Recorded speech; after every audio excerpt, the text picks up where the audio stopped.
This channel does not promote any violent, harmful, or illegal activities. All content provided by this channel is meant for an educational purpose only. আদালতের নির্দেশে তদন্ত করছে CBI এবং তিলোত্তমার মৃত্যুর তো 5 দিন পার হয়ে গিয়েছে। আরও একটা প্রশ্ন জোরালোভাবে সামনে আসছে, তথ্য প্রমাণ।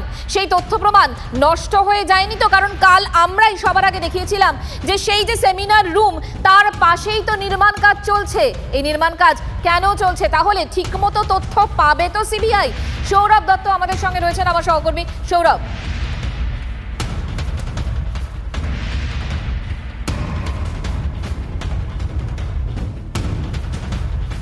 সৌরভের সঙ্গে আমরা কথা বলবো। যে প্রশ্ন এই মুহূর্তে উঠছে যে সব তথ্য প্রমাণ পাবে তো, হাতে পাবে তো সিবিআই? তথ্য প্রমাণ আছে নাকি নষ্ট করে ফেলা হয়েছে? প্রশ্ন তুলছেন বিশেষজ্ঞ থেকে রাজনৈতিক ব্যক্তিত্বরাই। তথ্য প্রমাণ লোপাট করতে কি সেমিনার রুমের ঠিক পাশেই নির্মাণ কাজ?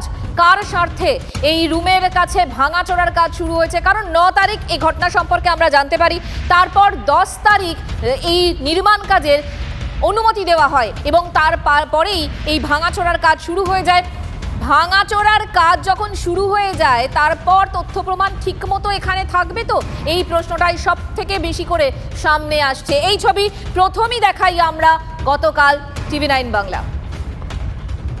যে যত এই মুহূর্তে যতটা কালো হরণ আমরা করে ফেলেছি, যতটা সময় চলে গেছে, তো সেখানে সমস্ত বায়োলজিক্যাল এভিডেন্সকে কালেক্ট করা কার্যত কোনো তদন্তকারী সংস্থার পক্ষে সম্ভব নয়।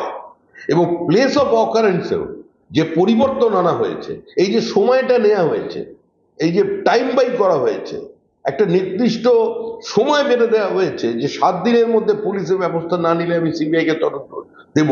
এই 7 দিন সময়টা দেওয়ার কারণ কি? প্লেস অফ অকারেন্স, সমস্ত বায়োলজিক্যাল এভিডেন্স আর যা কিছু আছে সেগুলোকে কাগজপত্রে সেগুলোকে যেন আড়াল করে দেওয়া যায়। এটা রাজ্য সরকারের পরিকল্পনাতেই ঘটনা ঘটছে।